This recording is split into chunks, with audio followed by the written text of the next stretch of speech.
Good evening, YouTube. Welcome back to this next episode of FPL Family with me, Lee, and this is Sam. Got it right this week, didn't I? 2 weeks ago, fluffed my lines, didn't I? But we're back. We are so back, Sam. I think you got it wrong on Ohana as well, no? I think I fluffed it on Ohana as well. So I'm back in the game. Back in the game after the last international break. That's the last international break we are going to have for a few weeks now. So we are now at the start of a very busy period of FPL, including this game week. Hasn't gone that well, guys. I'll be honest with you. I noticed Azzy in the chat already has said Liverpool, Lee desperately trying to find anything other than a Liverpool shirt to wear. I found one. I've got the Napoli shirt. Why are you wearing a Napoli shirt? As Azzy quite rightly says in the chat, Sam, I'm trying to find anything but a Liverpool shirt, right? I was wearing my AC Milan one before, got my Napoli one on now. It's actually a little bit tight. I don't know if this is coming across on the live stream. It feels a bit tight across the old chest there, boys and girls. But, you know, we are here in the Napoli shirt. And at the minute, anything but a Liverpool one. I don't even want to... One of them evenings, Sam, where... I'm sure you feel the same, but I just don't want to talk about my team. I just don't. I'm going to, but I just don't want to. What? Which team?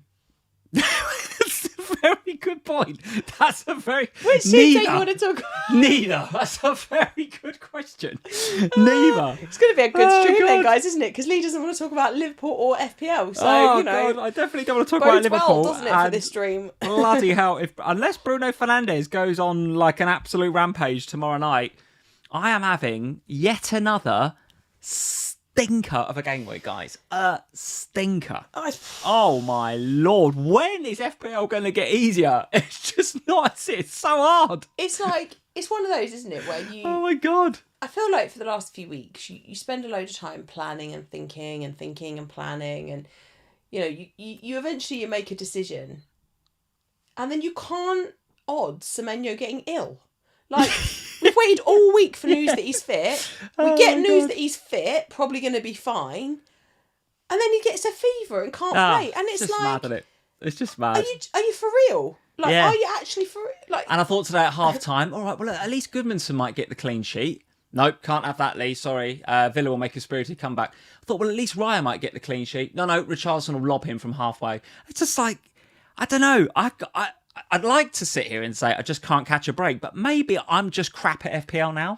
Maybe I'm just bad at it. The best thing about today was, so we've been out doing some other stuff today, and we came home. Been a bit of Christmas shopping today. It's been quite nice, hasn't it? Shopping. Anyone else feeling Christmassy, chat? I'm feeling Christmassy now. Are you? I've put the tree up. Why? Because we need some positivity in our lives. Tell you what. So, after them two results this weekend and both our FPLs, the Christmas tree was up. Let me tell you guys, it's not decorated. It was up. I'm going to do that after this. But Lee came in the kitchen and you said something, and FPL came up, and you just went, I'm just wondering whether I'm just a bad FPL manager now. I just think I might have lost it. Yeah. Here we are after 15 years of playing it. I'm finally shit at FPL. It's happened. I just can't. Weirdly, do you know what? I've had a red arrow. So for all the L's that Liverpool have had in the league, I've had an L and a red arrow in every one of those game weeks, except the one where Liverpool got the win against Villa. I got a green arrow, a small green arrow. But I'm getting red after red after red. I just can't... I can't stop I'm bleeding out in a minute. I just can't stop. Having an absolute stinker, Sam. Even little things like a couple of weeks ago. Do you remember I was like, well, do I hold some money back so that I can upgrade Reinders and therefore get Guiu? Or I do just go for Thiago.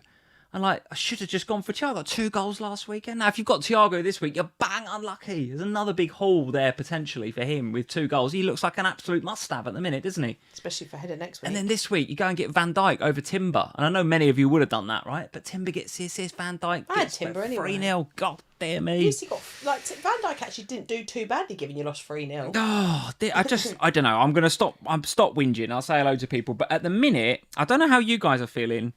I cannot get a thing right in FPL. I feel like it's just a disaster season. Do you feel the same or no? Because for all of that, I'm still ahead of quite a few people, including you and Az and a few others. It's like, wow, what's that? Oh, this is terrible, but at least I'm beating you. Well, Why have you got to throw me under the bus? No, I'm just saying. I feel like it's a really difficult. I'm having a terrible season. Don't forget that I had massive strokes of luck in sort of game week 2 to 5. Yeah, you did. Where I had last minute goals. That's the only reason I'm ahead of you. Luck, right? Mm-hmm. Apart from that, it's been diabolical this season. I've been terrible at FPL this year. It's weird though, isn't it? Because I think the only time it's really got to me was the Saka captaincy week. The week where I Saka captained and then Haaland went on a mad ting against you lot. Was it against you lot? Mad ting? Since when do you say mad ting? I don't know. I don't know where that came from. You spent a couple of days up in Leeds and you've gone all mad ting. What's that about? I don't know really, Lee. Don't know where that's come from. Weird. Quite like it. But he went on... Do it again. Apart from that one moment where I literally did lose it. Like, I fully lost it. I fully lost the ability to even think in a logical or sensible manner. I feel like that's every week in a minute for me. But other than that, I just kind of look at it and I look around me, and maybe it's because I spend so much time looking at FPL, but I look around me, and with the exception of some FPL content creators that are doing well, everyone feels like they're in a similar boat. Like, nobody, even the ones that are doing well, they're not thrilled about where they are. They're just doing better than everyone else. No. So they're still not in the top 10k or in the top 50k or whatever. So it's one of those, I think, where... But 2 million, like 4.5... What are we doing here? What are we doing? We got Sky on Saturday and they're going to say, right, how's your season's going? And every time we go there at a minute, we're like, don't put the ranks on the screen. It's embarrassing. Like, we're going to have to put the ranks on at some stage. No. And go on national TV and be like, well, you're at 4.5 mil and I'm at 2.1 mil. People will be like, what the bloody hell are these two doing on here? Yeah, but I also think that, like, you can't get stressed about it. Like, it's bothering you. You can. No, but you're letting it affect you. Don't let it affect you. Oh, it's a game. Massively affects me. Oh, massive. I think it's Liverpool more so, but FPL does affect you. You can't say it doesn't. You put too much time and effort into it for it not to affect you. No, but I feel like that Mick McCarthy meme at the moment. You know, which one? You know that one where he's in the interview and he's sort of slouching in his chair and the interviewer says, you know, can't get any worse though, Mick, can it? And he goes, it can. Like that. So yesterday, I went out in the afternoon to take Evie to a birthday party. So I thought, oh, hello, just bash the mic into me boob. Sorry about that, everyone. It's nice. Yeah, sorry. And I was out and about. So because I was out and about trying to get some bits done, I didn't look at my phone. Now, this was between the hours of about 5 to 3 and about 20... What time did I get back? About 20 past 5? Something like that. 5:15. Just as a bit earlier than that, actually, because just as the 3 o'clock games were ending. And I walked in the front door, and this one is in the mardiest mood I've ever come home We're to. 3-0 down home to Forest. Of course I am. Yeah, but I didn't know this at the time. So I walk in the front door, I'm like, you right? You're like, no. Off on one. And I was like, I don't think I just went no. What's happened? No, you didn't. You were like, I hate football at the minute. And then you went yeah, off into do hate football at the minute. I thought, what's happened? So I went into the living room and I look at the telly, and Sky Sports News is obviously on, which is why you're in a grump. And it's like Liverpool 3-0 down, other things all going wrong. And I just looked at it and I thought, FPL gone to shit. Yeah, it's going to be a fun day today because your status quo for the last 5, 6, 7, however many years has been that Liverpool are good. Yeah. So for you, weekly, your team is decent. For me, weekly, it's a lottery. You might get something good, you might get something crap. You never really know what you're going to get with Spurs. I have a newfound respect for, like, Manchester United fans, right? Okay, they're doing all right at the minute. But for the last 5 or 6 seasons, it's been utter crap, hasn't it? Year after year. How do the FPL content creators that support Manchester United, like, do what they do? I think fair play to them. Because, well, Spurs a bit as well, but you've had all right seasons. You've won a Europa League last year. Done all right, didn't you? Did you watch the season? We were absolutely dog awful. We nearly got relegated. We won the league, the Europa League at the end of it, but we basically got relegated last season. Yeah, that's what Dr. David's saying in the chat. Liverpool, you should try being a Man United fan. Newfound respect, guys. Newfound respect, because the last 5 or 6 weeks, like you, as you say, I've been grumpy as hell with Liverpool and grumpy as hell with football, and I've been so mardy about it. And I think it does affect you in FPL a bit as well. It does affect your thinking. I think it does anyway. Certainly the way that Liverpool play. I just don't think you engage as much when Liverpool. I don't. That's 100% true. That is 100% true, because I know that Liverpool losing and being bad at FPL affects my mental health really badly. So I actively disengage. Talked about this for a couple of seasons now. I actively disengage with it. But that's a downward spiral, isn't it? In football, that's fine, because then you rock up until kick off the next week at Liverpool and you just hope that we do better that week. But the problem with FPL is if you disengage, then you're not gathering quite as much information. You sort of get back into it and say the Friday, you start looking at press conferences and all that sort of stuff. Maybe you've missed a couple of price rises. You're at a disadvantage by the time Saturday comes around if you've not been sort of working on your FPL all week. Do you think? You just have to compartmentalize it. Like I genuinely think that you just have to leave, like over the last few seasons, you have to leave aside your own team. Like otherwise, like all the West Ham fans would constantly be bottom in FPL, wouldn't they? Same with all the Wolves fans. Same with all the newly promoted fans. Like they'd all have terrible seasons. Most people can disassociate their own football team from FPL. I just think when it comes to the big clubs, when it comes to the, and I guess we'll never know really with whether it's the same with Arsenal or Man City, because they generally speaking have good seasons. But I do think that with Liverpool, with you as our only case study, you find it difficult, and I do wonder whether there is an element of like when you are expecting to do well, because you go into every week expecting Liverpool to win, because that's been your status quo, apart from when it's Man City or maybe Arsenal, because that's been the thing that you've seen over the last 4, 5, 6, however many years. So now it's harder, I think. So there's got to be a way that you can separate the two things and not allow Liverpool to affect FPL and vice versa. But I don't really know what the answer is, because it is really difficult. It's just really hard, and it's been a really, really hard start to the season. Game week 10 is normally the one we say, right, okay, where are we? I am now like, how far can I push this? If like, as I said on the Q&A, I don't think it was this week's, I think it was last week's. He asked me, where do we have to be by the middle of January to be happy? And I was like, top 500k. But I was pushing top million like 6 weeks ago, which is sort of okay. And I played the wild card. I thought, right, let's push on into top million. And since I've hit the wild card, I've doubled my rank to 2.1. It's just been an absolute disaster. Anyway, let's move on. Being too negative. Let's be positive and say we're back after an international break. That was actually a decent international break. I actually quite enjoyed it.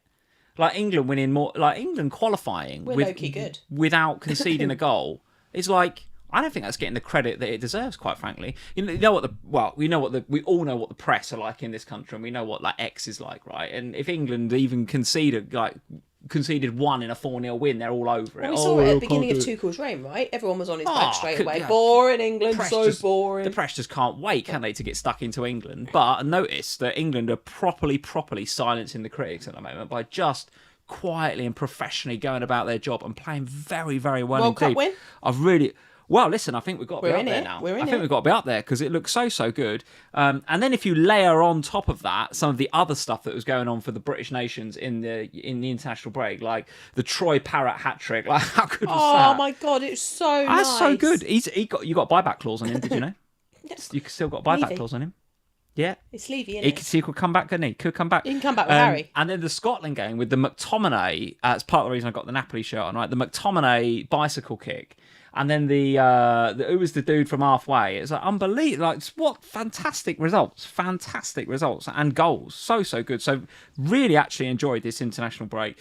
Let's say hello to a few people. George, as always, is here. George, nice to see you, mate. Thank you for the little bit of Fortnite earlier with Max. That was good fun. Timothy Dewey is in. Hey, Timothy, nice to see you. Chatterbox 520, 5,200, whatever you say for that. Good evening. Gage Almighty is here. We've got the Messiah, Chris Warburton, Liam Healy. Hey, Liam, nice to see you, mate. Nice to see you. Kingdom FC is in. Evening, Bonfields. He says, well, I'm going to have to sit here and be nice about Chelsea, aren't I? Going to have to sit here and be nice. Do you know what? That game was actually, from an FPL perspective, going right until the Enzo goal. Yeah, that was an 8-pointer, wasn't it? That was another moment this weekend where we're driving home and Max has discovered SofaScore. So now whenever we're out with Max, he's got notifications on every Premier League game. Yes. So whenever you're out with him, he suddenly will go, goal for whoever. Yeah. And you just go, so he's from the back of the car, he goes, Chelsea goal, and we both went, oh, not Enzo, please not Enzo. And then you went, it's bloody Enzo, and I was like, no. If you've got him, guys, well played, because you'd had to put up with 4 or 5 weeks worth of not a lot from him, but should have been. He was underachieving his XG, so many nearly moments, and all right, that bit of tea's gone down the wrong way, isn't it? Mute the mic, mute the mic. Hold on, I've done it. I've muted it. Hold on, while Sam has a coughing fit. What happened there? I've nearly killed myself. The tea's gone down the wrong way there, isn't it? Actually made me cry. That's a bad one. I saw you struggling. As soon as I looked over, I thought she's struggling there. Is it the thought that Enzo 8-pointer, wasn't it? Tell me when you're ready. I'll put your mic back on. Oh my God. Do you want some water, dear? I've got some. Look, there's some water. I've got some. You okay? Oh, take a deep breath. I've actually nearly killed myself there. Wow. All right, are we ready to carry on? God. Right, let's pick it up from the Enzo 8-pointer. Oh, that was bad. That was a bad one. That was a bad one. I've put your mic back on. So Enzo 8-pointer, creepers. if you had him, well played, because you've had to put up with some nearly game weeks over the last few weeks. So what is going on over there? Oh my God, Sam. It's not my fault. People tune into this. Why won't it stay up? It's because it's too heavy at that end. You need to push it down that end. Literally stood there about 30 seconds ago. Oh my God. Why do people tune into this? Like, we're both doing absolute crap at FPL. Our teams are shit. Anna, we can't even get the technology right. You're having a coughing fit. Oh my God. Well, that tea has actually nearly killed me. It was nearly death by tea. Right, I'm going to have to move on from Enzo. Sorry, Kingdom FC. I was about to just glaze Chelsea and say how great they were, but I just... Well, we've got to get to the game later anyway, so it doesn't matter, all right. does it? Yeah, you're right. Just move on. You're right. Mitchell is here. Hey, Mitchell. We've got Richard Lohman is Scared to in. drink some tea now. Richard says the slot machine is broken. Oh, mate, we're going to talk about it. We'll talk about it. George, thank you for the member chat. George has been a member here on the FPL Family YouTube channel for 6 months. Thank you very much, George. 6 months, even though just past 3 years as an FPL Family patron. It's been 3 years, mate. 3 years, Sensational stuff. Jeepers. He just says 30 points. Mate, I'd bite your hand off for 30 points this week. Thiago pen miss, Haaland blank, Saka blank, no returns. Absolute fiddlesticks game week. Yeah, it was not good, mate. But you are a Thiago penalty miss away. I mean, if he slots that, you're having a good game. That's the difference, isn't it? One kick of a ball's been the difference for you, George, between a green and a red. That just happens in FPL. Sometimes it happens. You can't beat yourself up about that one. Oh, God, here we go again. You all right? Well, so we should just say that I've had a cough anyway, so now I've really... Well, it was going all right on here up until that point. I know, the tea. It was the tea. Matt Francis is here. Very nice to see you. Andrew Yee. We've got Nick F723. Not Christmassy yet, Nick says. Come on, Nick. Get in the Christmas spirit. If you celebrate it. We only got Christmassy because we took Evie and her little friends to see Elf at the theatre last Saturday for Evie's birthday, and that is what has kick-started now the Christmas spirit, because we come out of that, Santa's in the sleigh flying around on the stage, it was snowing in the theatre, we come out, all of London's all Christmassy, it's all got its Christmas lights up, so now I'm feeling really Christmassy, and then my team's crap, so then I think, well, put my tree up, make me feel better. Anything to take our mind off the football and off FPL. Thank you very much for the member chat, Jean. Thank you, Jean, for the super chat, for the member chat. North, oh, you're not going to like this one, Sam. It just says North London forever in capitals. Free Hit 13 is in play. Great channel, enjoying every moment here. Thank you, mate, for being a member here on the FPL Family channel. Sorry for the carnage. FH13, free hit in 13. We are going to discuss the pros and cons of a free hit in 13. Discuss the pros and cons. And we've pulled together, or you've pulled together, a little potential free hit 13 draft as well. So we'll discuss that, guys. We are both, as a spoiler alert for a bit later, we are both considering a chip for next week. I am considering the free hit chip for 13. You are considering potentially a triple captain in 13, aren't you? I'm all sorts. I'm licorice all sorts. Possibly it's a free hit, possibly it's a triple cap, possibly it's nothing at all. Well, who knows? All right. Well, we'll discuss it. All those things a bit later on. But let's get on to some of these games, Sam. There's my fixture ticket. That's not what I want. I want this one. Let's talk about... Do you want to do the Chelsea game then? I mean, I started... Kingdom FC is in the chat. He will want us to start with the Chelsea game, I'm sure. Potential banana skin this one, or just another good professional performance from Chelsea? I think they... I mean... I don't think you could say this was a potential banana skin. I think you expected to come... Did the job, didn't they? Yeah, but I think they absolutely, and Kingdom, I don't mean this in a disrespectful way to Chelsea, but actually thought, and I think I said to you, when it was 1-0 to Chelsea, I was like, I think you're disappointed if you're Chelsea with a 1-0 performance. I think you expect to go to Burnley and win by significantly more than one. Now, actually, towards the back end of the game, they were comfy. It wasn't like... they won. They were winning 1-0, but Burnley were really in it. They weren't. It was Chelsea's performance. Like, Chelsea were far better.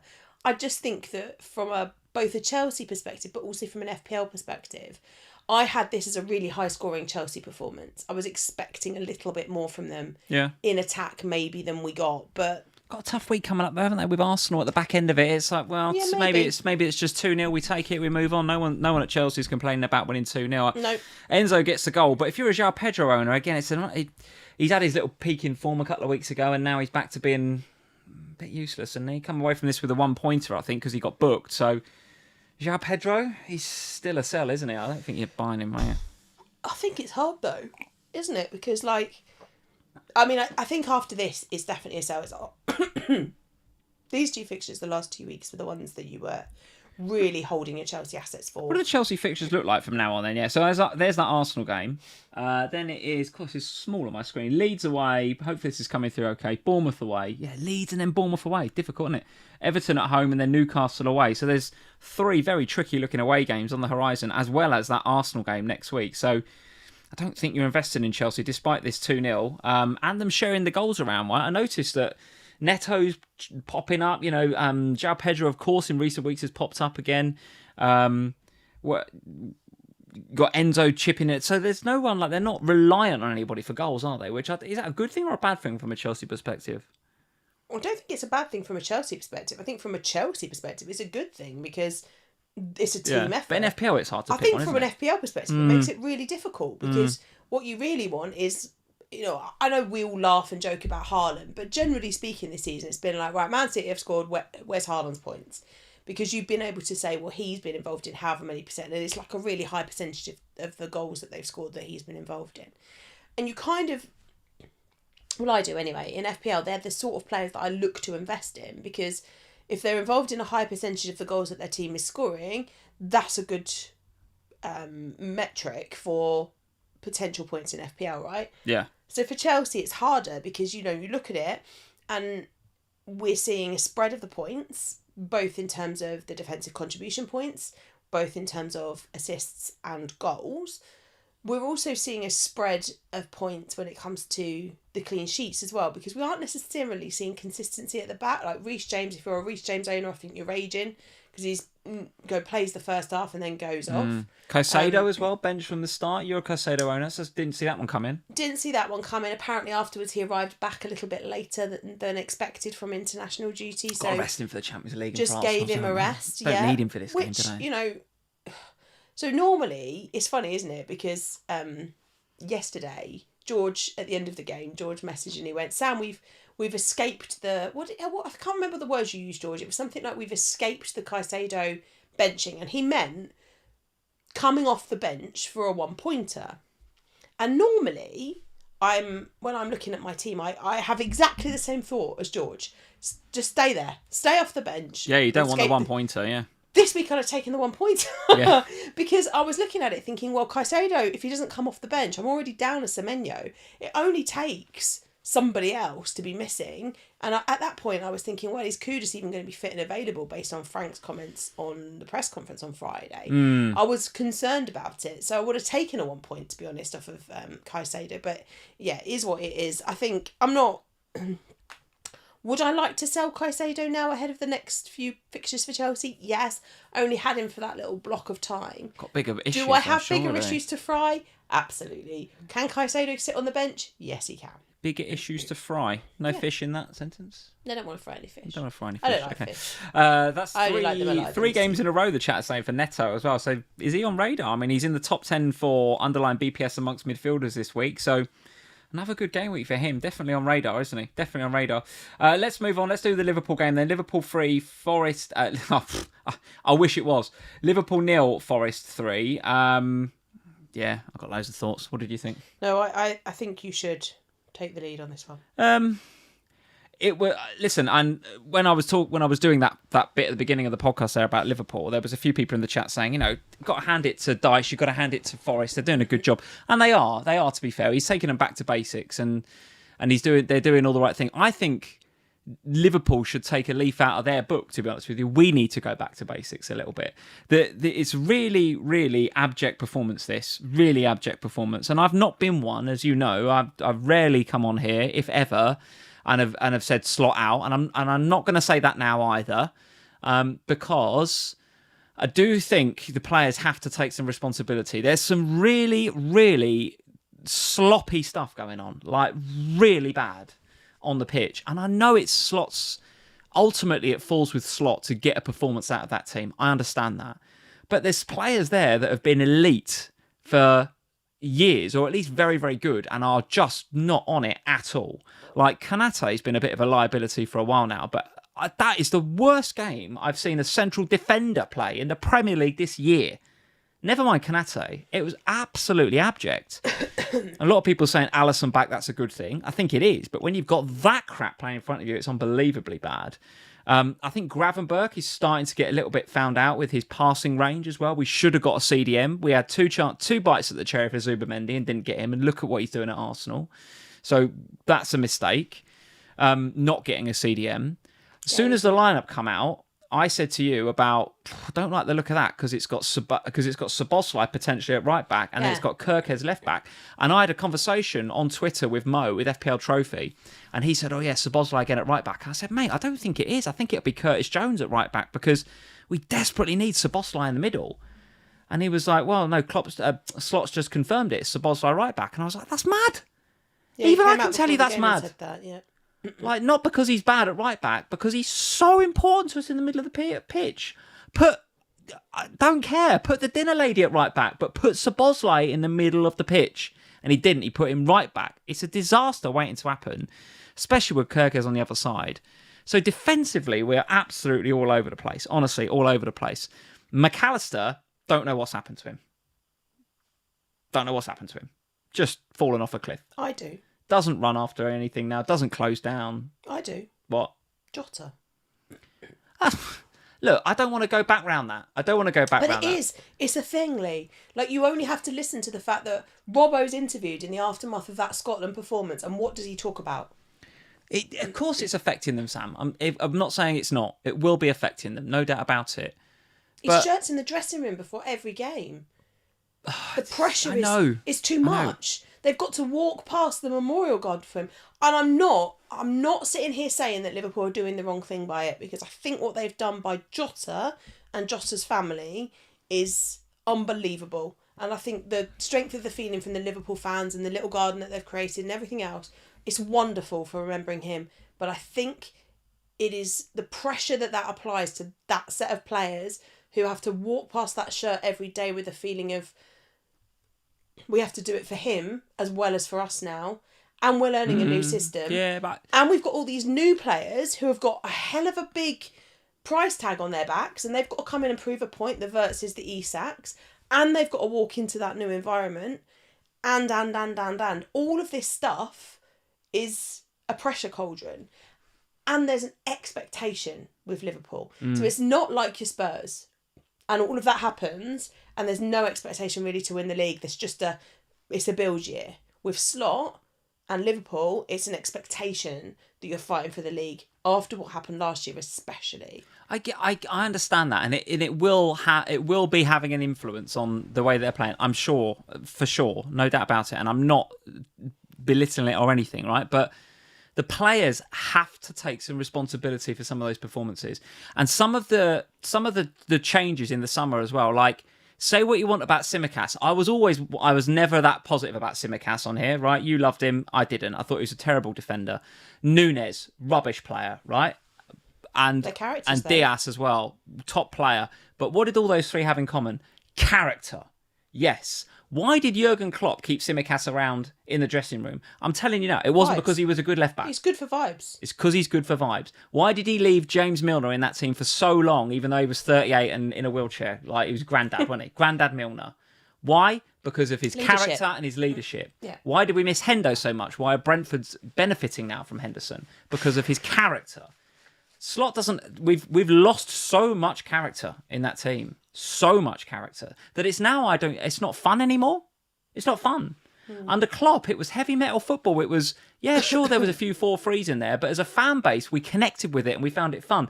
Do you know what the thing that worries me the most about this result, the thing that worries me more than anything about this result against Nottingham Forest, is that I didn't care. I didn't care.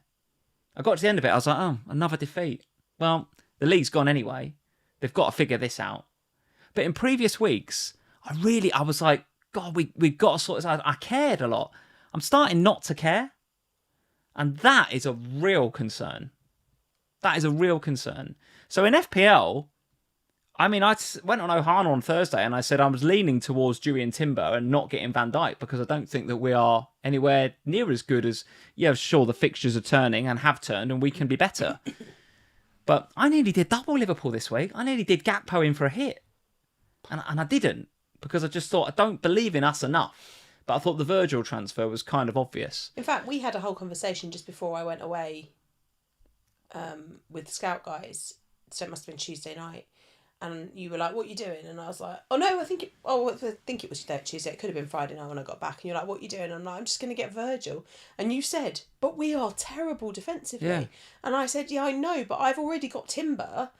And so I don't want to double back up again on the Arsenal defence because I don't exactly know how the Arsenal defence without I think Gabriel if you already had Timber, that's okay. You get Virgil. Yeah, but even then, there were other places that I was looking. Like I was like, well, do I take and again, I think it partly goes back to the fact that there's so many issues in my team. I didn't want to cause another one because I was like, well, do I just get a Chelsea defender for this week? I really seriously flirted with the idea of De Ligt because the fixtures for Manchester United are decent and I would have saved myself a lot of money. So I flirted with that for quite a long time.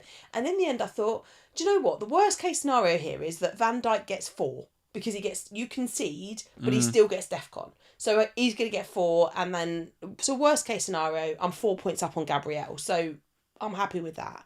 As it happens, I'm 3 points up because of the defeat and the way that it happened.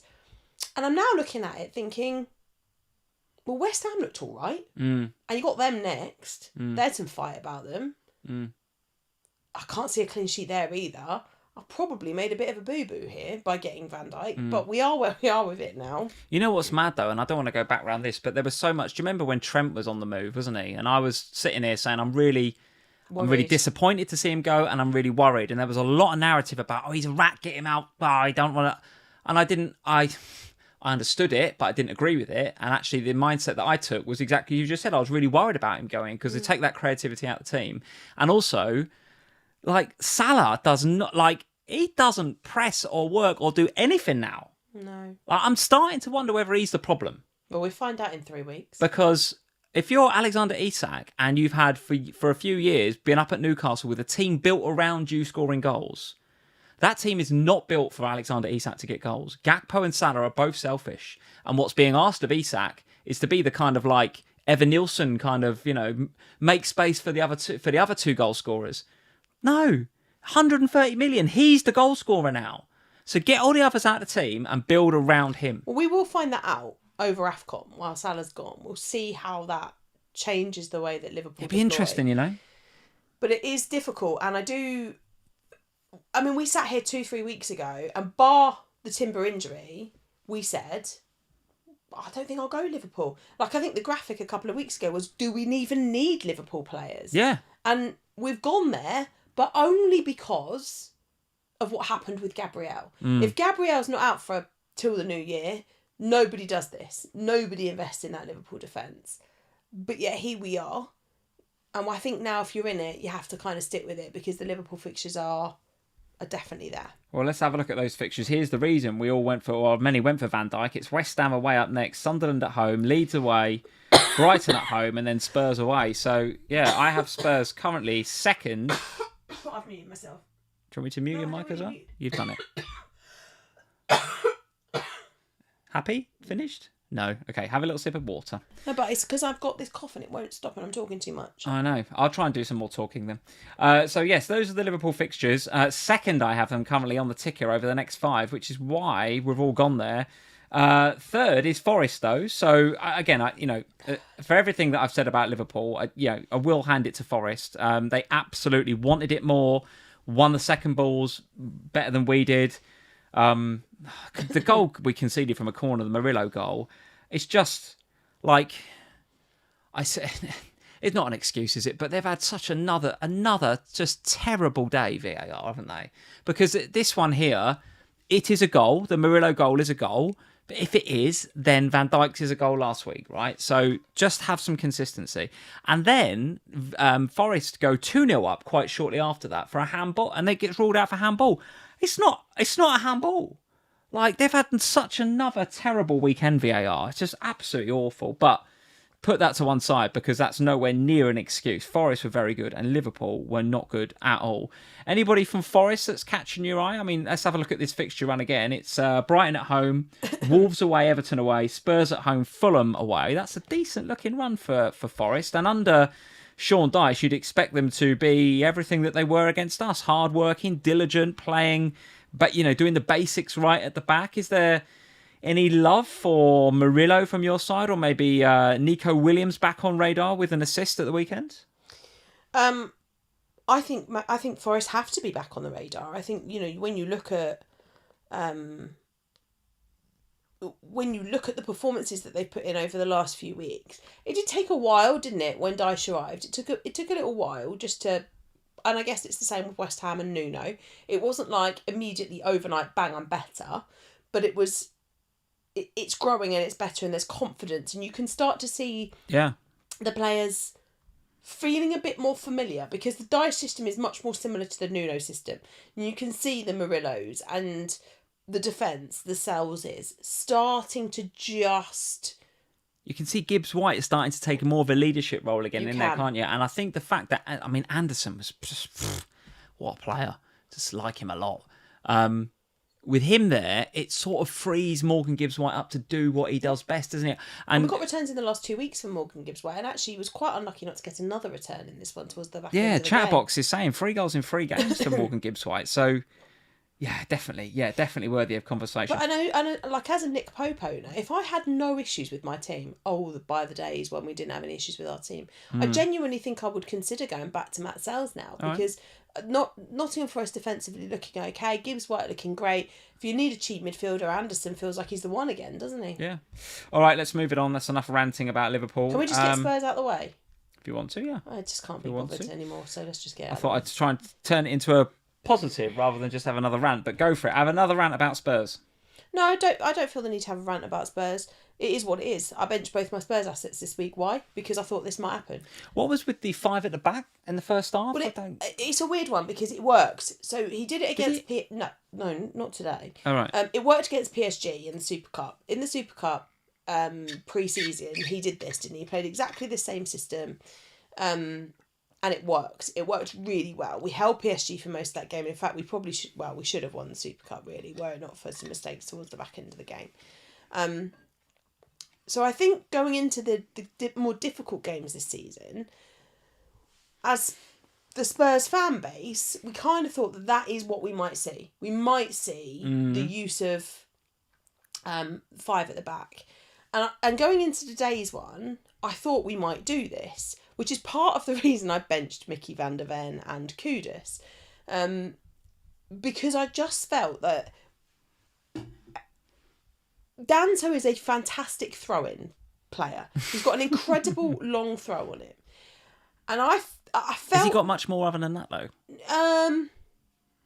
He's all right as a backup. Yeah. He's a really good backup centre-back in a way that we need, because our centre-backs do have a habit of getting injured, and we will need him next week because Romero's gone and got himself 5 bookings, so that's fun. Yes, he has, yeah. So I look at the fixtures and thought, I wonder if we might play all 3 of them at the back today to give that security. The problem is that when we are at our best defensively, it's with the back 4 that are standard plus Vicario. We've seen that over the last few weeks. When he plays them together, we're solid defensively. When he starts messing around with it, which he did today, playing Danso because of the set piece threat, he said before the game, I think this game will be won and lost on set pieces. And I thought, no, it won't. This game's going to be won and lost by the fact that they are going to dominate us today based on this team that we've put out. Because we've got Kudus, who's come straight back into the team, and I don't think he's fully fit. He's certainly not match fit.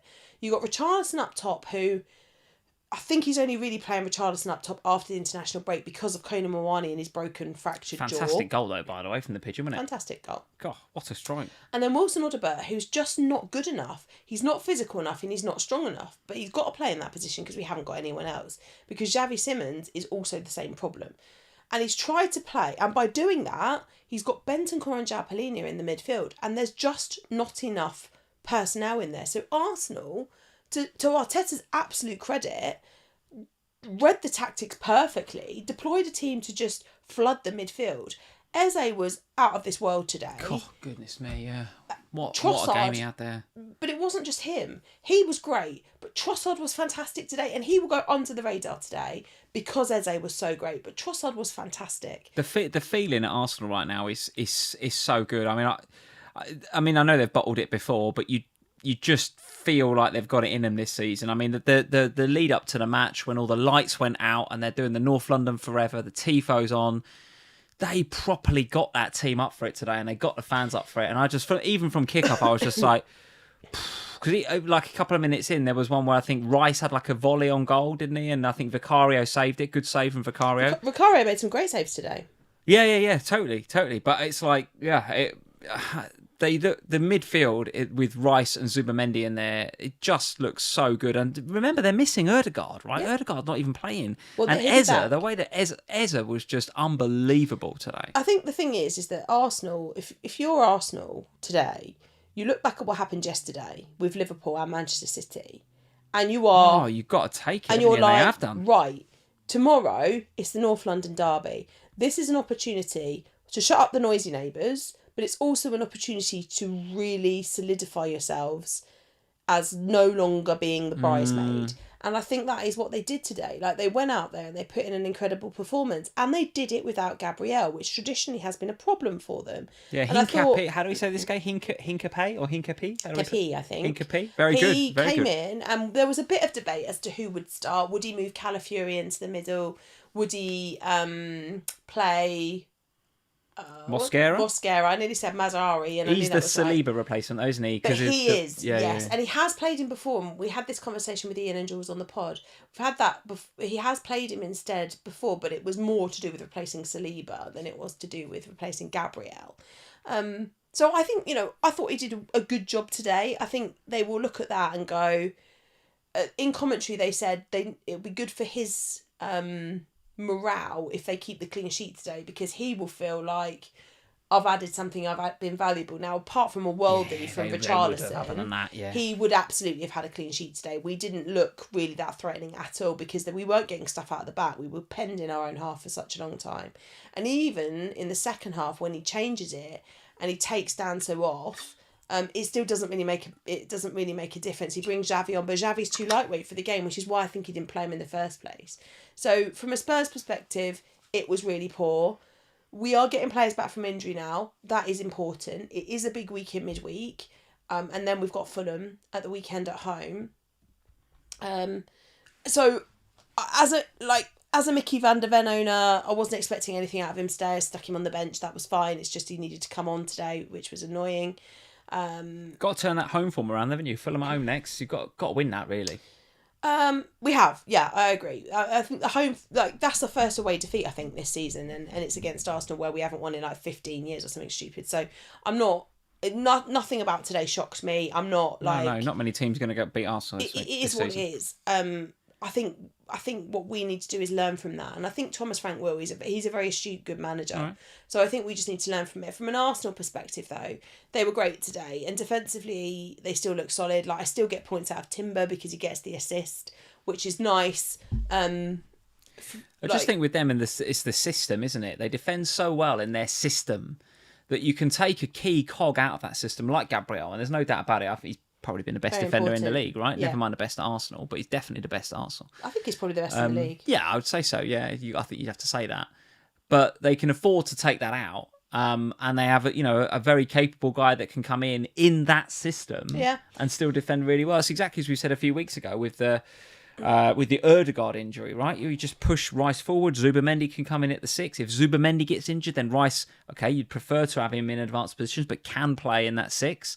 And he's just got the system, the squad. He's got everything in place to win the league, I think, and I think they will win it. I think the title of the YouTube video is about them being champions elect, and I think that's right. I think they will. I think the one thing that is worth noting from an Arsenal perspective is that prior to the game, we were talking to Arteta, and he was saying that actually Martin Ødegaard was very close to being available for today. Right. Same with Gyökeres, very close to being back. So that does just gives me a little word of caution, because obviously the Moreno-Gyökeres thing is here nor there. Yeah. That's not going to affect you in FPL if because Moreno will just drop back out and Gyökeres will come back in. The Odegaard thing is a bit more important, isn't it? Because that might change up the way that we see playing now. I think Eze's performance today. Yeah, who does he drop? What a Premier League problem that is. Yeah, it is a Premier League problem. So that's just one thing to be mindful of, because I heard some people going, just sell Saka and get Eze. Yes, and I don't think Eze drops out after the basis of today, but we do have some big fixtures coming out for them, both Champions League and then Chelsea in the league. Yeah. So maybe there is a little bit of rotation that we see at Arsenal now that these players are starting to come back. So that's just one thing to just bear in mind. Obviously now I'm only down to 2 Arsenal assets in my team. Okay. So I do have a space for another, if I so choose. It's just thinking about where and how and who, which is a little bit more of a challenge, I think. Okay. All right, let's move it on. Let's talk about Newcastle 2, Manchester City 1. So not much to discuss in the first half of this game, other than a ton of big chances missed. I mean, there was 18 big chances in this first half, the most in the league so far. 18? That's what they said. I'm sure that's what they said. No, 18 big chances in the first half of this game. No, I can't. No, that's absolute nonsense. I can't remember, but they said the stat that they read on Sky Sports was that there were more big chances in this half than there've been in any other game. Yeah, maybe, but not 18. I'll have to look up. Right. I'll look on the stats members area. But nevertheless, was 0-0 at half time, and then Newcastle come out and do the business with 2 goals from Harvey Barnes. And it was Ruben Dias actually that scored for Manchester City. What did you make? What do you make of this game then? I'm not sure about. I've got just Reinders in my team at the moment as well. Obviously, I've got Haaland as well, but Reinders is just such a problem.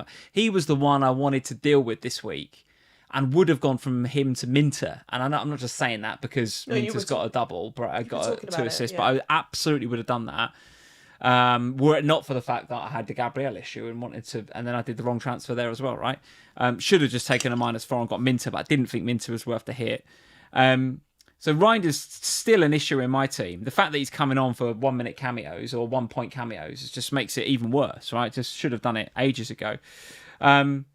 Lots I could say about VAR in this game. There's a few people in the chat saying VAR was terrible. Yes, I think there was there was one on Foden which looked like this game. How can you not look at that and see it's a red? But yeah, because actually you didn't watch. You've just watched the highlights, haven't you, on this one? Because you were in your Liverpool grump. So I watched this one. This one was honestly one of the best football matches. The first half in particular was one of the best football matches I've watched this season. Right. It was really good. It was a really, really exciting end to end. I mean, Newcastle should have scored within the opening minutes of the game. They came out properly full of it. And in my head, I was thinking, I'm quite heavily invested here because I've got Haaland as my captain, but to be honest, that's irrelevant really because everyone's got Haaland as their captain, so whatever. I don't know, there's a few that went away from it. There were a few that went away from it. But mostly to Saka and Mateta, I think. Yeah, and I was like, well, I didn't feel the love for Saka against Spurs, but that was just my Spurs bias. But Mateta I certainly did feel, because he'd blanked already. I think there are some Man United captainers tomorrow evening, but generally speaking, I was kind of like... Yeah, it could be. But generally speaking, I was like, well, whatever Haaland does. It's not going to have that much of an effect, big or small either. But I did have Nick Pope and Voltemada in this game. Now, I watched Voltemada, and I honestly don't know how he didn't return in that first half. Like, genuinely... He had a couple of big chances himself, didn't he? Yeah. He was really, really good again. And it's really strange, isn't it, with Newcastle? Because there is... you were just saying it about Spurs. Like, we need to get better at home. They're the complete opposite. Like, they're really good at home, and then they go away and they're awful. And then they go back to Newcastle and they're good again, and it's really difficult to, like... I think Voltemada, it was good, though. I noticed he showed up in the XG underachievers. I think he's 7th or 8th this weekend with a delta of -0.61. Have you still got him, or have you moved on? You've got him, You're a bit unlucky this week not to get something out of him. I do feel a bit unlucky that I didn't get something out of him this week, because he played well, particularly in the first half. He had multiple opportunities where he could and probably should have scored. I think it's just on another day he gets something. Yeah, totally. So I'm not overly concerned there. Like, I know that there's been a mass drive to get rid. I think the one thing that puts me off is then we've got a away fixture coming up. So then you kind of go back to that, well, what do I do about him? Plus, and maybe this is a nice segue for us in a minute to talk about Brentford, because obviously I'm looking at the fixtures for next week and I'm thinking, well, Thiago looks like the player to have, and I Yes, don't he does. have. Yes, he does. But then I'm looking at my team and going, well, Voltemada's probably the least of... He's another one that's on the least of my problems list. But in order to get into an attack, like I kind of feel like with my team, it's either going to be that I take a -4 or maybe a -8 and then deploy the free... Yeah, and then deploy the triple cap and hope to cover it well.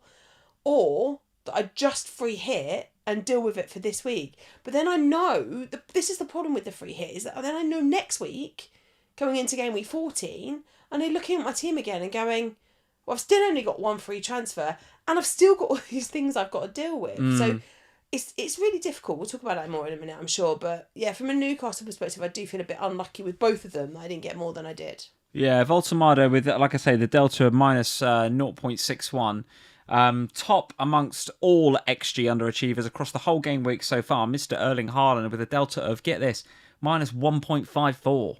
So a goal and a half's worth of XG He missed in those a sitter. chances. He Yeah. missed an absolute sitter where I don't even know how he didn't just go round Pope and send it into an open net. I don't know.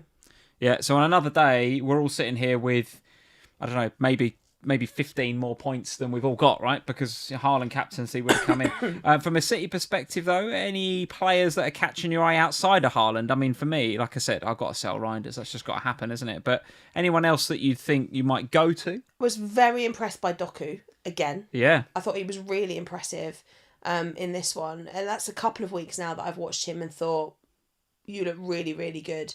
So he's one that's definitely on the radar. But the problem is I worry about the potential for a rotation, the potential for a benching. Nico O'Reilly has been on my watch list for quite a long time now. Offers an opportunity to go cheaper with a defender, and with Ain't Nori going off to AFCON in a few weeks' time, feels like that's going to be his spot for at least the Christmas period, which is obviously important when you're looking at players that you invest in. So he feels safer than any of the other midfielders that I could go to. Like, the midfielders just feel like a bit of a... I feel like Pep is starting to trust him a little bit. Doku. Yeah. Yeah, but we've had that before where we've gone, oh, Pep seems to have, like, he'll say, oh, Foden is back to his best, benched.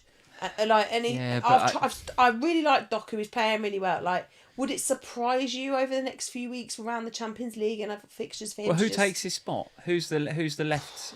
I mean, who gives him that on the left? Really. The only player that he used to like playing there in seasons gone past is Foden, and it's just like, well, he prefers him in the middle. Stick Doku left. I mean, I'm sure there are some other options there on the left hand side, but he gives them something so different, Doku. He does, but I just don't trust Pep in that roulette. That's the problem. Okay.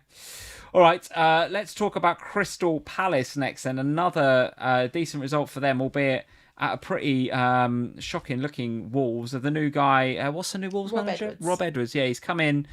He's got his first game under his belt. I think held their own for a large majority of this game before Mr. Muñoz popped up with the goal, and then a really nice goal from Pino to finish off this game. So, yeah, it's one of them, isn't it? I've got, Gahey in my team. I thought going into this, if you'd have just seen the result here and not what happened in the game, you'd go, okay, Palace clean sheet locked in, that's fine. But Gahey gets the yellow card, and actually that Muñoz goal is not just a Muñoz goal, but it's also, I think, a Lacroix assist. Yeah. So it's like, all of a sudden, with those two getting, hauls, the Gahey 5-pointer suddenly looks actually quite bad. But that's what you pay the extra for Muñoz. That is what you pay for. Because, again, a bit like Enzo, he's been threatening that for a few weeks. And here he goes popping up with the goal. You're not shocked, right? When he scores, you're not shocked. You're like, knew that was coming because it's Muñoz. Yeah. And I think, I said a few weeks ago when I bought Gahey before he was unable to walk and bruised his foot, that I just had to end that route to pain. And the problem this week is that the pain didn't end because he's kept a clean sheet. So when I come home from my little jolly out and I see that it's a Crystal Palace clean sheet, I was like, yes, great, finally. And then I saw the goal scorer and I was like, oh, great. And then I saw Lacroix, and I think actually at one point, and I don't know if he still has, but Lacroix was on DEFCON points and then lost them. Okay. I don't know if it's come back on yet or not, Don't because know. they constantly look at them overnight, don't they, and they reassess them. But Yeah. he was on 2 more than he was on. I think he was on 11 and now he's on 9 or something similar. I don't know. Can't remember. George is in the exactly. chat saying he lost it. Yeah. Yeah. Now it's possible. Obviously, the game week's still in play that they come back at some point, but we'll see.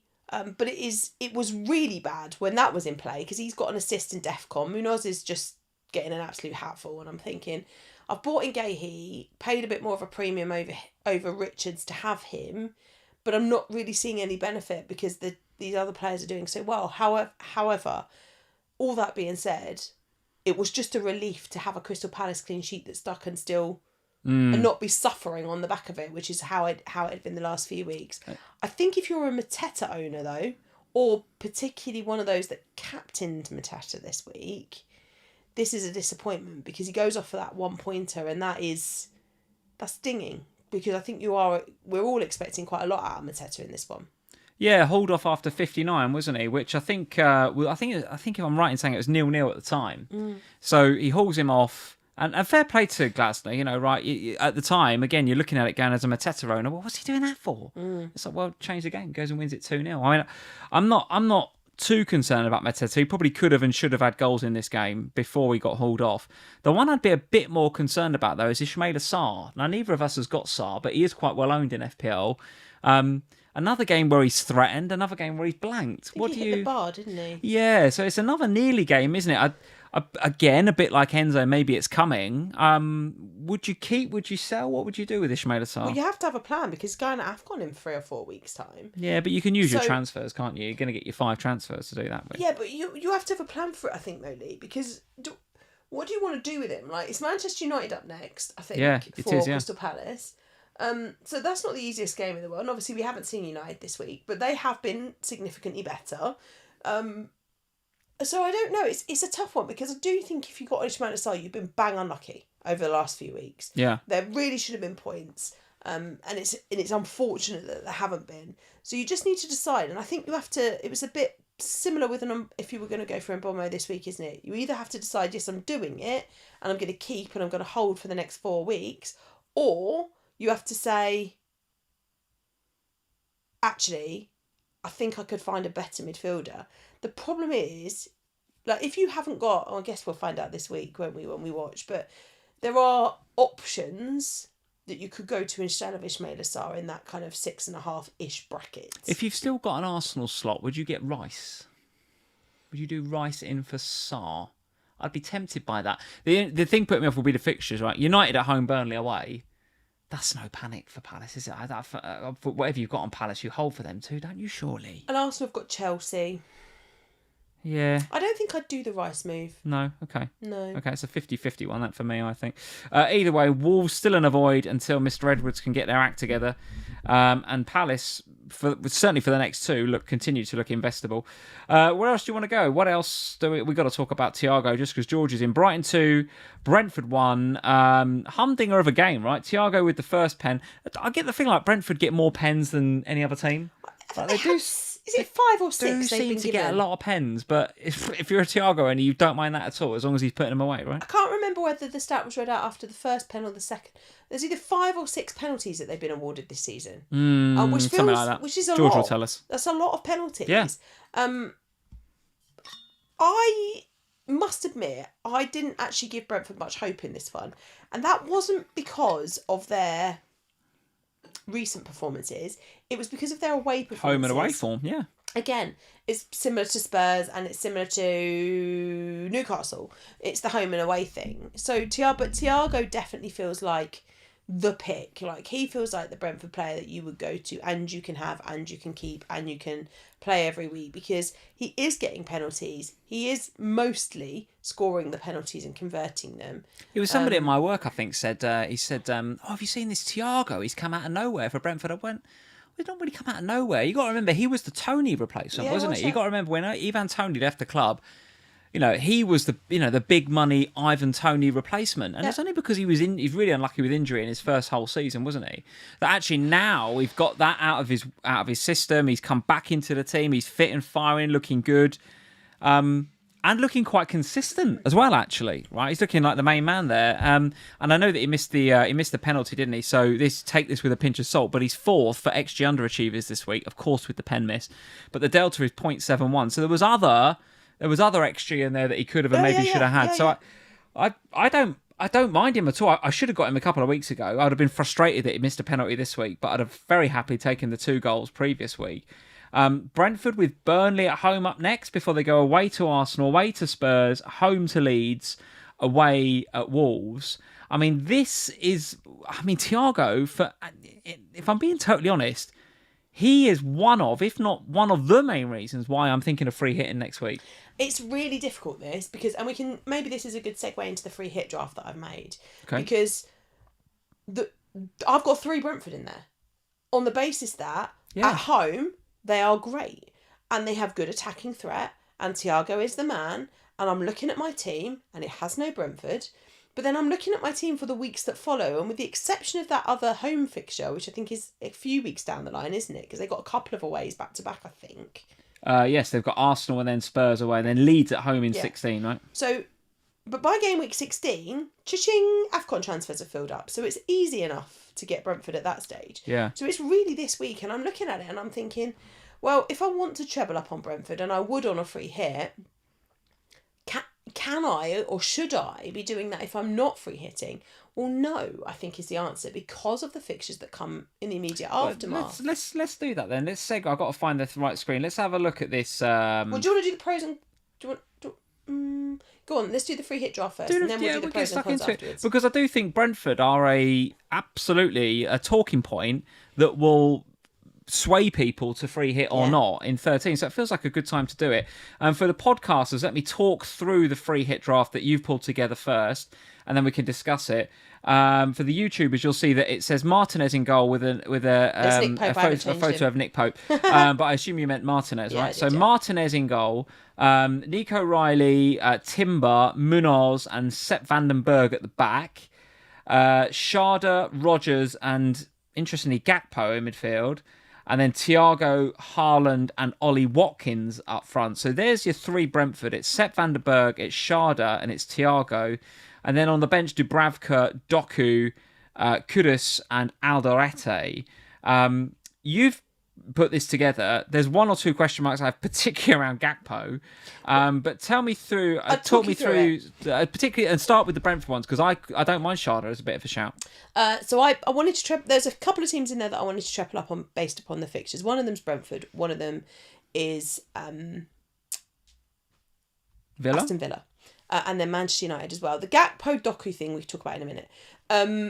Sepp van den Berg is fantastic, I think. He's regularly picking up the DEFCON points. He regularly gets those extra points. Plus, he's got assist potential, as we've seen. And you were his biggest fan. Was it the back end of last season or the year before?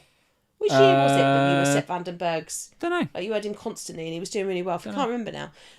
But I really like him, and I do think there'll be a clean sheet there for Brentford this time around. So home to Burnley, you got to fancy. I'm looking at that thinking, well, there's a clean sheet plus there's any upside that comes from that. He will be attacking, decent option. Sharda, low key, one of my favourite players in the Premier League outside of Spurs players. Him or Dango Utara? Because Utara has got a habit of winning the pens for Thiago, I think. Yes, he does. But I just think that Sharda's route to points is better. I think, I think Sharda's involvement, and it'll be interesting to get George's view on that, actually, because obviously George is at Brentford constantly as a season ticket holder. But for me, Sharda is the better player. Dango has more potential for a massive haul, and then nothing for weeks, and then a massive haul. So on a free hit, maybe actually Dango is a better pick, because you just bank on it being the week that he gets the massive haul. Sharda feels like a player that you can more long-term pick and hold over the next few weeks, and would chip in with points returns. And then obviously Thiago, I think, picks himself and is a really, really great option for the week. So I think 3 Brentford makes a lot of sense. I think 3 Villa makes a lot of sense. Do you? Yeah. Because I think I do, but I don't know if I'd have Ollie Watkins. So we can discuss that, because I was like, right, Villa defender, which one? So then I was like, okay, well, it's the keeper problem. That solves the keeper issue. Yeah, I don't mind it. I think there is a keeper issue this week, because Raya's got Chelsea, who could could and probably should score at home. Sanchez has got Arsenal, who almost certainly will concede. Manchester United, I looked at them, but then they've got Crystal Palace, and I'd back Palace, I think. This draft has very little Palace in it, which is interesting in itself. So Martinez is the goalkeeper, because I think I'll go there. Rodgers just impressed. Vicario, maybe? Vicario home to Fulham? Maybe. Spurs at home's a bit iffy, though, Maybe Vicky at home to Fulham, but would it shock me to see us concede? No, that's, yeah. It's No. a fair comment. Fair comment. Morgan Rogers, I just think, is back. Like I watched him. Wow. I watched him today. That How free good was the kick. free kick? But the Yeah, thing it's is, a so bit- and maybe I'm being a bit skewed because I haven't watched a lot of Villa this season, but I've watched him live against Spurs put one of those free kicks in, and it was terrific right in front of me. I mean, I hated it at the time, but it was beautiful when you look back on it. And then there's the one that he does today, which is just lovely. It's just a beautiful free kick. It's perfect. I feel like he's starting to just pick up his momentum again. Ollie Watkins is interesting. I think I put him in there because I wanted 3 Villa and I couldn't work out where else I'd go. And I had loads of money. I'd have, speaking of money, I'd have Matty Cash, I think. I think I'd find a way to have him at the back. Well, that's relatively easy. It's not that difficult to replace Ollie Watkins. You can go Watkins to Mateta or Watkins to somebody else. Like I think that's fairly straightforward a move that you could make. The Gakpo Doku one, so that this graphic change, and probably why I forgot to change the Pope image, is because I kept swapping Doku and Gakpo over. I couldn't decide which way to go with it in the end. Is Bowen's a forward, isn't he? Bowen is a forward. I'd have Bowen against us rather than Watkins. I'm not joking. I don't know. I don't know. I'm not joking. I mean, that's possible.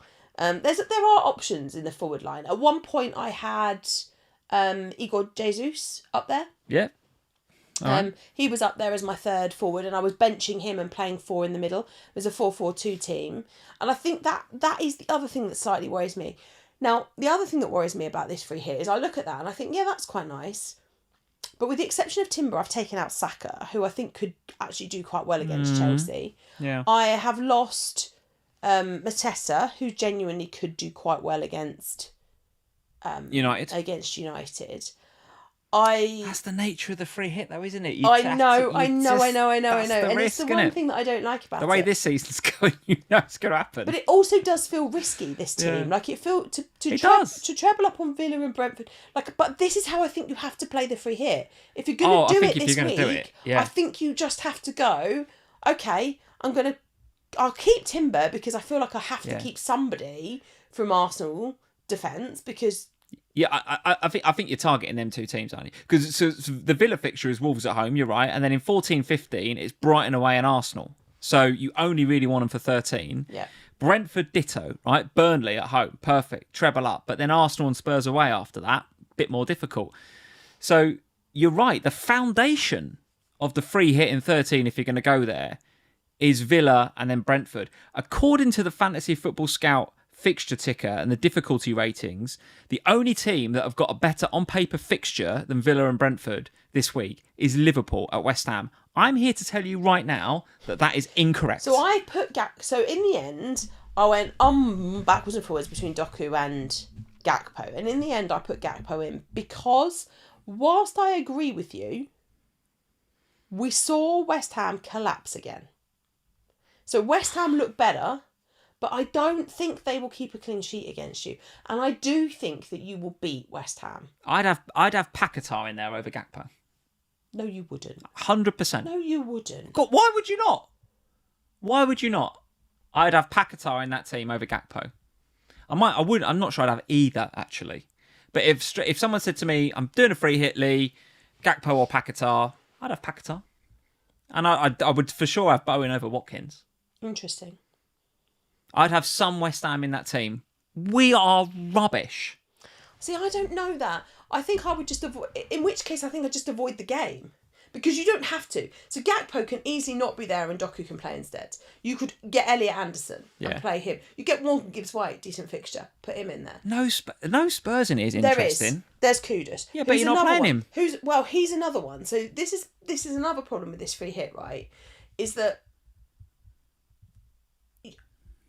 I would like to play Kudus. So the other option is that we take Ollie Watkins right down, and then that allows you to play Kudus. So you could then have a 4-4-2 that gives you Kudus.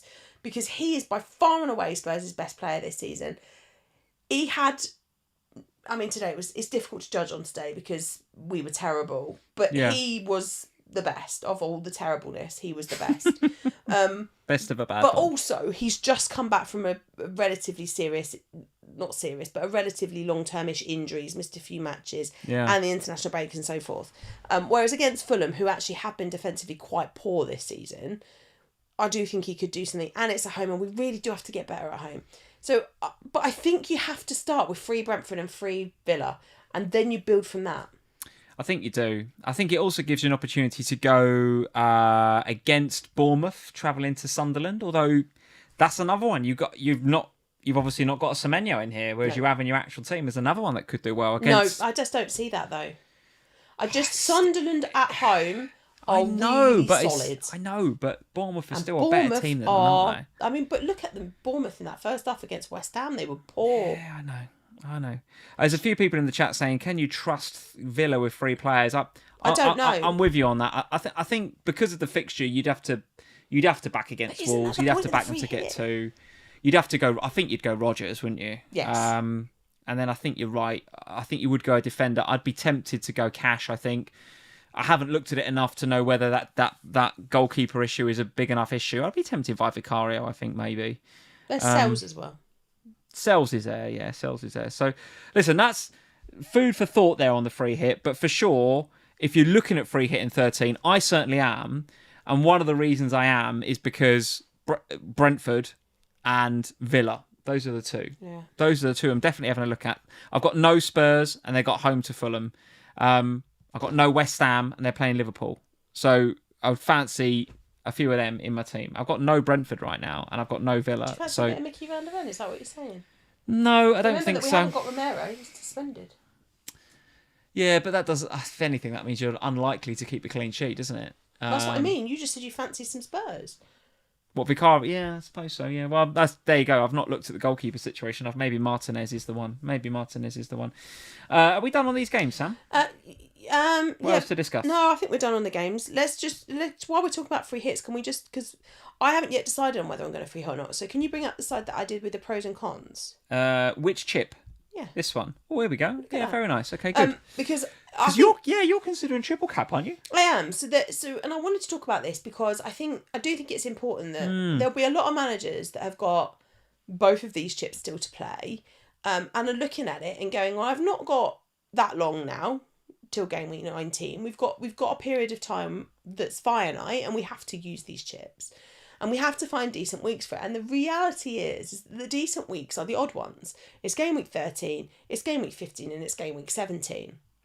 And within all of this, we're also going to have AFCON to consider, and the game week 16 filling up of chips to 15 to 5 free transfers. So at that point, you do have to be considering, how am I using my transfers, so that because obviously if you've free hit or you have your wild card as well, you have to plan that, because otherwise you could end up in a situation where you're wild carding, but you have already a load of transfers in the bank, so then you're not going to maximise the potential returns out of the AFCON thing. Yeah. So I basically sat down, because I don't know which way I'm going to go with this, because I actually don't mind my team, and we'll look at my bus team in a little while. I don't mind it for next week. There's some issues. There's some issues. There's like, we've all got those, Sam, don't you worry. There's like 3 or 4 players, and I think this is where the crux of it comes. So the pros of the free hit are that I can do what I've just said. I can get in all of these assets from Brentford and the Villas, Villa. I can really hone in on the game week. I can use this as an opportunity to really go heavy on the best players in the week. I can get it done so that it's not going to have too much of an impact on AFCON and the transfers in the bank, because that's another thing that is in the back of my head. Yeah. And I can't remember what the other one I put on there was now. What, for pros on free hit or cons? The free hit. Free hit. Pros, you've put, just for the podcasters, the free hits, you've put the pros, fresh slate, and you've put target the best form and fixtures. And then under the cons, when to triple captain, if not now, game week 13 players, and then maximising transfers for AFCON. And I think that's the other thing to consider, is that, this week, and we'll talk about the triple cap in a minute, the triple cap this week, Haaland at home to Leeds, that feels like the best fixture that he has remaining. Yes, he has a nice home fixture against West Ham in 17, and he has a decent home fixture against Sunderland in 15. I was just going to ask you about that, because that's when, if you said to me now, when are you playing the triple captain? That West Ham game was the one I had my eye on for Haaland. And that is where I intended it originally. Yeah, okay. So when I didn't play it a few weeks back, it was at the time when West Ham were really, really in the mud. And they were awful. And I was like, right, Haaland captain, game week 17, that's the one. I don't know whether are we just starting to see a little bit of something out of Nuno and West Ham? And in 5 weeks' time, might we just see a little bit more out of Nuno Maybe. and West Ham? Maybe. I feel like the uncertainty there just worries me a little bit. Yeah. Sunderland, I mean, they've been the surprise package for me. Of course. Of course. I don't know how I feel about that one. Then I thought, well, if I do free hit this week and I don't triple cap, could I go outside of Haaland? Is there a week where I could go for a Saka triple captain or somebody else? And of course there are. So that is the other one that I've considered, is game week 16. Because in game week 16, Arsenal have got, let me remind myself, a nice home game. Wolves at home, right? So plum game. Okay, Edwards might be getting their act together by then, but Wolves at home. In that same week, Haaland goes to Crystal Palace. Yeah. So 16, if you wanted to take on Haaland and went with Saka or anybody else from Arsenal, frankly, you could even go for a defender, maybe. Depends if Gabriel's back. You could maybe have a go at Timber. You know, the floor for that game probably is a 6 for Timber, isn't it? And maybe he gets an assist as well. You're talking 9 or 10 points for Timber. Yeah. Triple to 30, you'd take it, wouldn't you? Yeah. But I do think that there's limited other matches for other teams in form. Because the other thing is that normally you'd go, okay, I'll look outside Man City. Liverpool, I'm not going to captain anyone from Liverpool right now. Not at the moment, no. Never mind triple cap. Yes, Arsenal, yes. But again, it feels a little bit like, okay, who? And the other thing with the triple cap now is that it works better with the Champions League. There's more space, There's more breathing time within the Champions League matches. Plus, the busy December schedule starts kicking in. So the risk of... And Haaland's not a rotation risk. So going for Haaland is okay. But if you're going Arsenal, we've just said players are coming back from injury. Could we see a little bit more of that? Yeah. Not saying I think Saka's going to get rotated, but it's just something to consider, isn't it? So... yeah, there's that. So then the pro. Do you want to read the pros for the triple cap at this point, just for the podcasters? Yeah. So on the triple captain playing that, you've got Haaland. Obviously, Haaland's home form. You fix it. You get the ability to fix issues in your team, which I think you're going to explain in a second. The save your free hit for AFCON, and then the cons for triple captain. You've got probably a points hit. When the hell are you going to free hit if not this week? And then a Haaland blank in game week 12. So the one we've just seen. Maybe he's not in form, but we've just seen he's massively underachieved his XG. So, yeah, talk us through that. I think part of my issue with the free hit this week is that I can't deal with the problems I have. So I would like to sell Semenyo. I'd like to sell Caicedo. I would like to possibly sell Voltemada. All of those players, if I free hit, come back again. Yeah, you only get rid of them problems for a week. And then... am I any better off? And you still only have one transfer. Because I still only have one transfer. Yeah. Because I play in a chip. So because I'm playing the free hit trip, I'm not banking a transfer. So I'm not coming back out of the free hit with 2. If that happened, I'd be like, okay, well there's some incentive there for the free hit, but I'm not. So I've got these players that potentially I don't want anymore, and Nick Pope actually as well, that I don't potentially want anymore. But I don't feel like the free hit feels like I'm staying still. The triple captain feels like it allows me to move my team forward ahead of 13, 14, 15. And I also do wonder whether the free hit in and around AFCON might actually be quite helpful to use that. Because we see it, don't we, sometimes? Like, we don't know when these players are yet going to leave. So maybe having the free hit available to me at that stage might be a helpful strategy. I'm not sure yet. Yeah. All right. Well, listen, lots of chip talk, I suspect, between now and next week. I am still erring on the side of free hit. I just think there's a real good opportunity there to get players like like Sharda. Like no one's got Sharda. Do you know what I mean? I agree. And you got no one's got like Matt Cash. Could be a really nice pick. You know, there's no. Then Bowen is low owned. So I think there's and Paquetá, as I mentioned before, there's a few in there you definitely could go to. I think even like a Richarlison at home to Fulham. You know, would you fancy that? I don't on a free hit. I don't mind it. Yeah, I don't mind it. Bear in mind, he might pay tell. He might. Yeah, he might. So there is risk that comes with it, no doubt about it. Let's get on to this week then, Sam. The week we've just had. I've talked a few times on here already tonight about how bad it's been for me. It's absolutely shocking week. Absolute stinker. 27. Such a bad week. For the podcasters, Raya in goal with 2, Senesi 3, Goodmanson 1, Gahey 5, Virgil 3, Saka 4, Semenyo didn't show up, so Reinders comes in with the 1. Josh King 3, Haaland captaincy with 4, and Mateta 1. My second highest scoring player is Mark Guiu, third on my bench with 4. And it's all down to Bruno Fernandes to save my game week tomorrow night. It's been absolutely terrible. Go on. Is that when I was building these, I was looking at your team on Live FPL, and Bruno Fernandes is only owned by 15% around you. So he will have... Yeah. So if he does anything for you tomorrow, he will save a game week. So it's not all over, unlike mine. It is all over. I do need Bruno to do something. And if I look at next week, bear in mind we've just discussed the fact that I will probably, I'm likely to. I'm looking at a free hit for next week. And here's one of the reasons why, right? Because I've got Bruno playing against Gahey, which I don't particularly like. What else is in there? I'd probably have to play Reinders, because I don't really want to play King or Goodmanson away at Man City. Guiu's got Arsenal, so the bench is really weak. I don't really want to play Reinders for obvious reasons. My Bournemouth players are going to Sunderland. That's a very tricky fixture. Even Saka's got the Chelsea game, right? So I don't like the look of it. Whereas, and I hear you, right? I probably won't like the look of it again in 14 when I get these players back. But my Bournemouth players will have Everton at home. What else? Van Dijk, where's he playing? Sunderland at home. Bruno's got West Ham at home.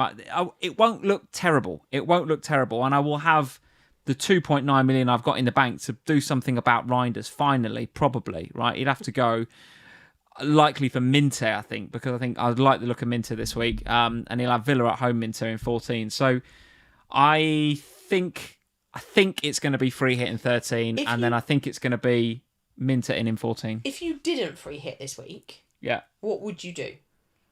I don't think I'd triple cap. I'd just play no chip. Oh, I think no chip. That's interesting. Well, I just think the Haaland against West Ham in the future looks really, really good.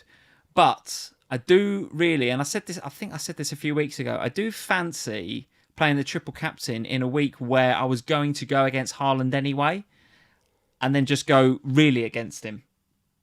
And I like the look of that Arsenal in 16. Okay. Arsenal in 16 against Wolves at home. So, but if you don't, okay, so you wouldn't triple captain, but where's your biggest problem? If you were going to make a transfer, who goes with this team? Yeah. Oh, Reinders. Do Reinders to Minteh? Probably, yeah. Yeah. Okay. Probably, yeah. Yeah. So that's the team for next week. Your week is 32, so not a million miles better. Talk us through it. And I'm done, which is a problem. No Everton and no Man U. No. Whoosh. You've got to hope that Mbeumo and Bruno stay quiet then. And it's really annoying because I very nearly took a hit for Mbeumo this week, and in the end I didn't, because Semenyo was fine.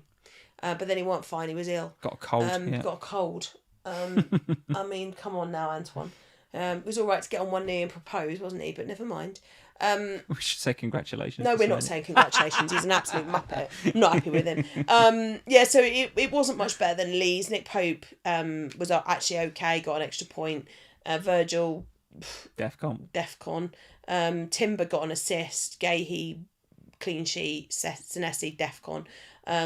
Semenyo and Caicedo. So no blanks in your back line? It's not bad, is it? Back line. The back line is no blanks. It's the back line of dreams. It's just no Muñoz. Or Lacroix. Already Chelsea. Yeah. No Cooper. Semenyo and Caicedo decided they wanted the weekend off. Great, thanks, boys. Yeah. Look at that midfield. Which meant that my bench order was wrong, because I put Kudus and Van der Ven first and second. Josh King relegated to third spot. He outscored both of them. So such a week, isn't it? Just this game. Why did we play this game? So Mickey van der Ven comes point off in all the of bench this? for a 0 point. Kudus comes off for 2 points. I really wish I had Josh King with his 3. And then the front 9, God only knows why they couldn't score a goal between them in Haaland and Voltemada. And Think how many big chances they had between them, them 3. I don't, honestly, it's just ridiculous, isn't it? But it is what it is. 32 points. It's a little, and it's another little. If I could count the amount of 5% losses in, they're minute little green arrows. Chip, red arrows. I'm going all the wrong way. It's just oh, here's another 50k gone. Here's another 15k gone. It's just so infuriating, but it is what it is. I'm locked out. I'm going to pretend that the tomorrow night's game is not going to happen. And I'm just not going to talk about Game Week 12 ever again. And then it'll be Game Week 13. And this is my bus team. I will read it out for the podcasters. Go for it. Do you want me to do it? So you're looking it up on your phone? Sofa Scores just text me with the... it's called the full highlights of Arsenal versus Spurs. The highlights? No, thanks. No, you're all right. So in goal, Nick Pope against Everton. And then it will be Virgil away at West Ham, Gahey at home to Manchester United, Senesi away at Sunderland, and Timber away at Chelsea. Saka away at Chelsea, Kudus at home to Fulham, Semenyo away at Sunderland, Haaland at home to Leeds, probably with the triple cap if I don't free hit. Mateta at home to Manchester United, and then Voltemada away at Everton. And then the bench, I've got Van der Ven there. Van der Ven first bench? Where? No. Right. Don't believe you for a second. Look at the defenders. Yeah. Who? You know what I'm going to say? You're going to say Virgil. Of course. Of course. Please. Van der Ven over Virgil. Easy. Possibly Van der Ven over Virgil. I could play 5-3-2. We go Christmas tree. Christmas tree. What have we come Christmas to? Tree. What has this come to? I don't know what 5 I'm at the doing back. anymore. Oh, Possibly God. 5 at the back in a Christmas tree formation. Caicedo and Josh King can stay on the bench. That's fine. I think Senesi could be bent. You could play Van der Ven over Senesi. Defcon. I just get points for Defcon. Yes. Lee, I can't bench. The rest of the team might not get 3. You're going to get 3. I don't know. Anyway, the point is that that team don't look great though, does it? No, Do you know what I mean? That looks free hittable, it looks definitely. free hittable for sure. Yeah. Why would you not? Because I want to get rid of them, and if I free hit, I'm stuck with them. It's not getting. Oh God. Oh, why have you played the outro? I'm going to. What are we doing now? Go back to the beginning. I'm going back to this one. Hold on. I'm going back to this one. There's a little shout to Scout there. If you're still not a Scout member, get yourself up. Although Black Friday offer is coming, so. Is it? What's the Scout Black Friday offer? Go on, hit us with that one. Should I bring the promo up? Here we go. Look. Bring it up. Hang on. There we go. Let me read the. Is this still FFS Family 5? Is that still a thing? Yeah. That'll get you. George says Lee does this every week. I do, mate. I don't know. It's harder than it looks, this, George. It's harder than it looks. So tomorrow, the Black Friday Scout offer will go live. If you're not a Scout member already, what are you doing? What are you playing at? Come on, gotta be a Scout member. I've got the members. It's here. Look, new and improved. Thanks to Reese, your technical guy, who's a legend, isn't he? It's a new and improved members area here. We use it every time we do the streams. I use this all the time. And if you think all the time, one thing I would just say is that if you think Scout is good now, what? Just wait for 26-27. Oh, what? And remember that whatever price you sign up for Scout, you're locked for life. So when it massive improves, price hike next year, is it? Oh no, it won't be a massive price hike. But what will Doubling happen? your prices. No, we're not going to do that. But the prices do go up incrementally every year because they have to. Bit of an inflationary rise. Yeah. Inflationary rise. Yeah, it's not a lot, but nonetheless, it will rise a little bit. And the offering, we went through it at Scout Camp this week. Oh my God, the things that they're building, and the way that it's going to look for next year. If you aren't one already, don't do it tonight. Wait for the Black Friday offer tomorrow, and then use our code. Do it. Yeah, do it. Joseph Maloney, thank you. He says, FFS is absolutely brilliant. It is. No doubt about it. No doubt about it. George says, where's my Fortnite buddy discount? George, I would be astounded if you're not a member over at Scout already, George. I'd imagine you probably are. If you're not, George, what on earth are you playing If at? you are, stop super chatting in here and go and go and sign up to Fantasy Football Scout. Really, really good. All the links are in the description below, all that sort of good stuff. So yeah, we are partnered here absolutely with Fantasy Football Scout. Would not want to be partnered with any other fantasy football website. That is the one. That is the one. Sam, it has been a difficult week, no doubt about it. It could get worse for you with it if in Bromo or Fernandes or in Dye. I think that is a behind the sofa. No, I've already probably is a behind you. the sofa job, that one. Are you playing football tomorrow night? Yes. It's the dream then, isn't it? I'm just going to turn off the TV. I'm going to go Watch in the I'm a bath. Celebrity, get me out of here. I'll have a bath. I will pretend it's not that happening. it's not happening. You'll come home from football. I'll still pretend it's not happening. I'll ask you about your football. Yeah. We'll just pretend that Manchester United and Everton don't exist. And then we'll watch I'm a Celebrity and probably eat some chocolate, and that'll be fine. Yeah. And then it'll be Tuesday, and it doesn't matter. We're ready for another week. Ready for another week of this fun game. I'm still waiting for FPL to be fun this year. I've lost. It is fun. Is it? It is fun because I'm finding it quite. It is fun. It's still fun. It's just different. It's spoken like a true person that does this for a living and has to work with the Premier League, right? I'm here to. I don't work with the Premier League. I can say I ain't having any fun with this at the minute. I have for 15 years, and I will again in the future. Yeah, but at the moment, when Liverpool beat West Ham next week, the fun will be restored. Oh my God! Imagine we don't beat West Ham. Oh my days! And then after guys, who we got after that? If Liverpool don't beat West Ham, this might be the last time you see FPL family. Have we got after West Ham? It's Sunderland at home, then Leeds, and then Brighton at home. Look at these fixtures. We've got to bloody win these fixtures. You've got us. We're coming up against each other soon. Someone's got to win a game. Oh, I think are you at home or away? For what? You've got to come to us, I think. Oh God, have we? Soon enough. You'll probably be going to that as well, won't you? Yeah, I'm not watching it with you. I don't want to watch it at all, to be honest with you, the way we're playing at the moment. Yeah, but we're terrible at home. You might have a chance. Yeah, well, we're terrible home and away.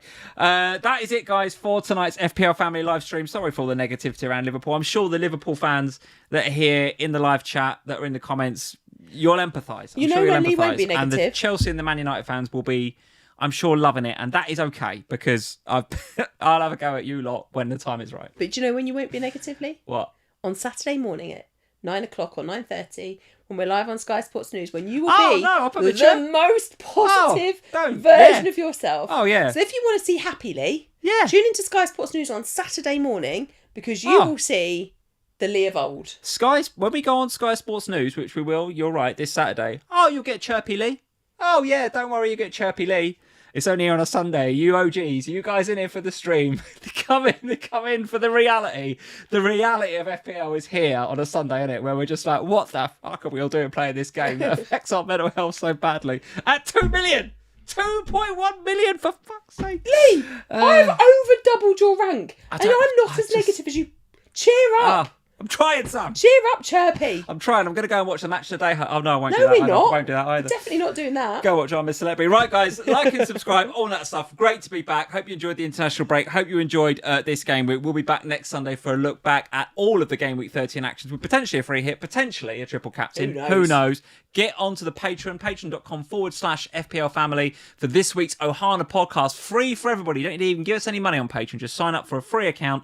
Ohana podcast, Game Week 13 preview coming on Thursday. So you'll find out what chips we're playing, what the free hit team looks like, who you've triple captained, all that sort of good stuff. Like and subscribe. We'll see you next Sunday. Cheers, guys. Bye, everybody.